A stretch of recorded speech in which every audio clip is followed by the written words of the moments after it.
여러분이 만든 소중한 코드나 애플리케이션에 딱 맞는 집을 찾아주고 싶으신가요?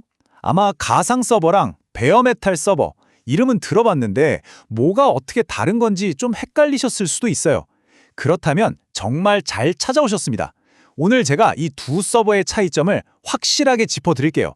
여러분의 프로젝트에 가장 좋은 선택을 할 수 있도록 도와드리겠습니다. 자, 우리 이렇게 한번 상상해 볼까요? 여러분이 정말 공들여서 만든 디지털 프로젝트, 예를 들면 웹사이트나 앱이 있다가 쳐요. 이 프로젝트에게 이제 살 곳을 마련해 줘야 하는데 과연 어떤 집이 좋을까요? 바로 이 질문에서부터 오늘 서버 이야기를 시작해 보려고 합니다.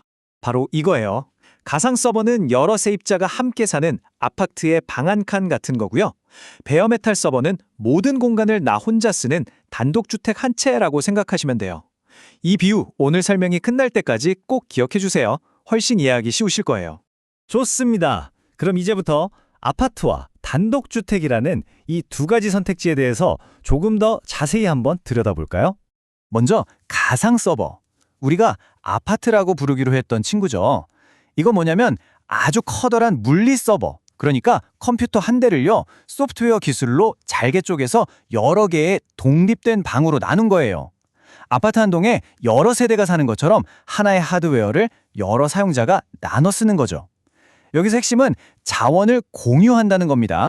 다음은 베어메탈 서버, 바로 단독주택입니다. 이름 그대로 베어메탈, 그러니까 아무것도 더 씌우지 않은 날 것 그대로의 하드웨어를 의미해요. 물리 서버 한 대를 통째로 오직 한 명의 사용자만 사용하는 거죠. 다른 누구의 간섭도 없이 모든 자원을 온전히 독점하는 방식이에요. 자, 그렇다면 이 아파트와 단독주택은 각각 어떤 장점과 단점이 있을까요? 지금부터 하나씩 꼼꼼하게 비교해 보면서 그 차이점을 제대로 파헤쳐 보겠습니다. 먼저 가장 중요한 성능을 볼게요. 가상 서버는 아파트처럼 자원을 나눠 쓰잖아요. 그래서 가끔 옆집에서 물을 막 쓰면 우리 집 수압이 약해지는 것처럼 다른 세입자가 자원을 많이 끌어다 쓰면 제 성능이 영향을 받을 수 있어요. 성능 예측이 좀 어렵죠. 반면에 베어메탈 서버는 모든 자원이 다 내 거니까 언제나 일정하고 높은 성능을 보장받을 수 있습니다. 비용은 어떨까요? 이건 좀 명확해요. 가상 서버는 딱 내가 사용한 만큼만 비용을 내기 때문에 훨씬 경제적입니다. 그에 비해 단독주택인 베어메탈 서버는 집 전체를 빌리는 만큼 당연히 상대적으로 비용이 더 높을 수밖에 없겠죠? 이번엔 확장성을 한번 볼까요? 가상 서버는 필요할 때마다 클릭 몇 번으로 옆방을 터서 공간을 넓히거나 아니면 방을 줄이는 것처럼 아주 유연하고 빠르게 규모를 조절할 수 있어요. 하지만 단독주택인 베어메탈 서버는 집을 더 크게 지으려면 실제로 공사를 해야 하는 것처럼 물리적인 하드웨어를 추가하거나 교체해야 해서 더 느리고 좀 제한적입니다. 자, 그럼 지금까지 얘기한 것들을 표로 한번 깔끔하게 정리해 볼까요? 자원을 공유하느냐, 독점하느냐에서부터 성능, 비용, 확장성까지 이 네 가지 핵심 포인트를 기준으로 보면 두 서버의 차이가 한눈에 딱 들어오실 겁니다. 그런데 가만 생각해보면 좀 신기하지 않나요? 가상 서버라는 이 아파트는 대체 어떤 기술로 만들어지는 걸까요? 그 비밀을 가능하게 하는 핵심 기술, 바로 가상화에 대해 조금 더 깊이 들어가 보겠습니다. 그 비밀의 중심에는 바로 하이퍼바이저라는 게 있습니다. 하이퍼바이저, 용어가 조금 어렵죠? 이건 가상 머신을 만들고 실행하는 소프트웨어인데요. 우리 아파트 비율을 다시 가져와 보면 건물을 관리하고 각 세입자에게 방을 배정해주는 집주인 역할을 한다고 보시면 돼요. 이 똑똑한 집주인이 물리 서버라는 건물 전체를 관리하면서 각 가상 서버에게 자원을 공평하게 나눠주는 거죠. 이 집주인이 일하는 방식에는 크게 두 가지가 있어요. 첫 번째는 전가상화입니다. 이건 하이퍼바이저가 내가 바로 진짜 하드웨어인 척 완벽하게 연기를 하는 방식이에요. 그래서 가상 서버에 설치되는 윈도우즈나 리눅스 같은 운영체제는 자기가 가상 환경에 있다는 걸 전혀 눈치채지 못해요. 그래서 아무 수정 없이 그대로 작동하는 거죠. 전가상화의 가장 큰 장점은 바로 높은 호환성입니다. 어떤 종류의 운영체제든 수정 없이 바로 설치해서 쓸 수 있으니까 정말 편리하겠죠.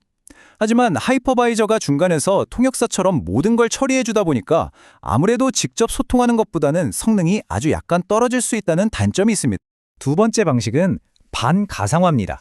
이건 운영체제에게 있잖아, 사실 넌 가상환경에서 돌아가고 있어 라고 미리 알려주는 거예요. 그리고 하이퍼바이저와 직접 소통할 수 있도록 운영체제를 살짝 수정하는 방식이죠. 반가상화의 장점은 아주 명확합니다. 중간 단계를 거치지 않고 직접 통신하니까 성능이 훨씬 빨라요. 하지만 운영체제를 수정해야 한다는 점 때문에 기존 OS를 그대로 쓸 수 없고 호환성이 낮다는 일종의 트레이드오프가 존재합니다. 정리하자면 이 두 가상화 기술은 OS를 수정해야 하는지, 성능은 어떤지, 그리고 호환성은 어떤지에서 뚜렷한 차이를 보여요. 전 가상화는 편리한 호환성을 얻는 대신 성능을 조금 양보했고, 반가상화는 빠른 성능을 얻는 대신 호환성을 조금 포기한 거죠. 서로 장단점이 명확하죠? 자, 이제 이론은 충분히 익혔으니 가장 중요한 실전 단계로 넘어가 볼까요? 이 지식을 바탕으로 진짜 나에게 딱 맞는 서버는 과연 무엇일지 같이 한번 골라보시죠. 첫 번째 질문 드릴게요. 여러분의 주된 목적이 혹시 빠른 개발과 테스트인가요? 새로운 아이디어를 신속하게 구현하고 확인하는 작업이 중요한가요? 만약 그렇다면 정답은 아파트, 바로 가상 서버입니다.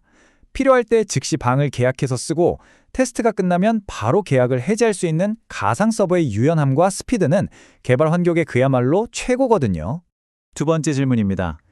아주 많은 데이터를 처리하는 데이터베이스나 절대 렉이 걸리면 안 되는 게임 서버처럼 성능의 안정성이 그 무엇보다도 중요한가요?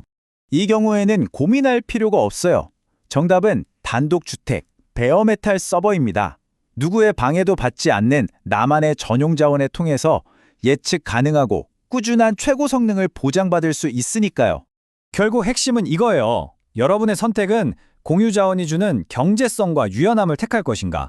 아니면 전용 자원이 주는 강력하고 안정적인 성능을 택할 것인가?